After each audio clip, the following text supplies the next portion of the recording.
আসসালামু আলাইকুম গাইস। তো আজকে নতুন একটা ভিডিও নিয়ে এসেছি। তো আজকের ভিডিওতে হচ্ছে গিয়ে আমার ওয়াইফ আমাকে বলছে গড়ি ফুল চারা লাগাবে, তার বাসা থেকে গড়ি ফুল চারা ক্যারি করে নিয়ে আসছে। আমি আম্মুর থেকে একটা ডিব্বা নিছি। তো এই ডিব্বার ভিতরে আর কিছু মাটি নিয়ে যাইতে হইব। তো আমার বউ বইলা দিছে যে ঝুরঝুরা মাটি নিয়ে আসবেন। এই ঝুরঝুরা মাটি খুঁজতে খুঁজতে রোদে আমি পুরা শেষ, সর্বশেষ পেয়ে গেছি ঝুরঝুরা মাটি। তো এগুলো এখন ডিব্বার ভিতরে ভরতে হবে। তো এগুলো ঝুরঝুরা মাটি তো হাতে ঠিক মতো নেওয়া যায় না, পড়া যায়। তো একটু একটু করে পুরো ডিব্বাটার ভিতরে ভরে নিয়ে যেতে হবে। আর এটা খুঁড়া খুঁড়া ভরতে হবে, ঠিক আছে? তো এটা আমি খুঁড়া খুঁড়া দেন ভরতেছি। আর এগুলো হচ্ছে চারা, যে চারাগুলো নিয়ে আসছে আর যে মাটি বেরা নিয়ে আসছি, পাশে আমার ওয়াইফ দাঁড়ায় আছে। আর এটা হচ্ছে তার অ্যালোভেরার চারা, এটাও গতকালকে তার সাথে করে নিয়ে আসছে। তো এখন সব কাজ শুরু করতে হবে। মাত্র মাটি নিয়ে আসছি। আর এই পাখিগুলো হচ্ছে অত্যন্ত মানে চঞ্চল প্রকৃতির পাখি, ঠিক আছে? এরা নিজেদের ডিম নিজেরা নিচে ফালায় দেয়, ঠিক আছে? দেখি নিচে দিয়ে একটা ডিম দেখা যায় নাকি, ওইটা আপনাদের আমি দেখাইতেছি। না, নিচে ডিম টিম আছে, ওই কিনার একটা ছোট ডিম, তো ক্যামেরায় দেখা যায় না, অন্য একদিন ভিতরে দিকে দেখাবো না। তো ফার্স্টে আমার এই মাটিগুলা বের করতে হবে ডিব্বা থেকে। ফার্স্টে মাটিগুলা বের করে সব মাটিগুলা বের করতে হবে। তারপরে এখানে ছাই টাই অনেক কিছু মিশাইতে হবে সারের মতো। তো আস্তে আস্তে দেখতে থাকেন, পুরোটাই হয়ে যাবে। তো আগে মাটিগুলো আমি বের করে নেই, সম্পূর্ণ মাটিটা বের করতেছি। আর আমার ক্যামেরাম্যান হচ্ছে আমার ওয়াইফ, আমার বউ। তো মাটি বের করা শেষ, এখন আমার ডিব্বাটাকে আসলে কাটতে হবে। আমি হাতের ওই ছুরিটা দিয়ে আমি ডিব্বাটা আসলে কেটে ফেলবো। তো এই ডিব্বাটা কাটা শেষ। আপনারা যদি কীভাবে বানাতে চান, এই যে দেখে নেন, ডিব্বা কাটতে হবে, সাইডে ফুটো করতে হবে।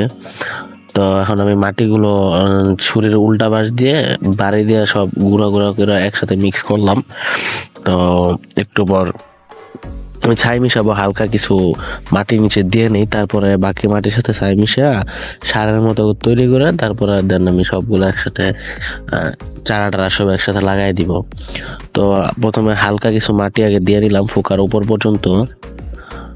তারপর এখন আমি হালকা পাতলা ছাই মিশাতে হবে। তো আমি ছাই নিছি, ছাইগুলা বৃষ্টিতে জমা কাদা কাদা হয়ে গেছে, এর জন্য এরকম দেখা যাচ্ছে। ঝুরঝুরা মাটির সাথে আমি ছাইগুলা, তো সব ফুলের চারার জন্য কিন্তু আবার ঝুরঝুরা মাটি হবে না, সব মাটি কিন্তু সব ফুলের সাথে যায় না, ঠিক আছে? তো এই গড়ি ফুল চারা যদি আপনি কোথাও ফালায় দেন, তারপর অটোমেটিক গাছ হয়ে যাবে, বড় হয়ে যাবে, লতা পাতার মতো আর কি। তো আমি মাটির সাথে সুন্দর মতো এটা মিক্স করতেছি, ছাইটা ভিজে যাওয়ার জন্য আরো ভালো হয়েছে। কাদা কাদা জোর জোর মাটিগুলো সব একত্রিত করে একসাথে আর কি হয়ে যেতেছে। তো এখন আমি আস্তে আস্তে একটা দুইটা করে সব চারাগুলা ফুকা দিয়ে ভিতরে ঢুকাবো। তো এটা আস্তে আস্তে করতে একটু সময় লাগবেই, অবশ্যই এটা আস্তে আস্তে করতেছি।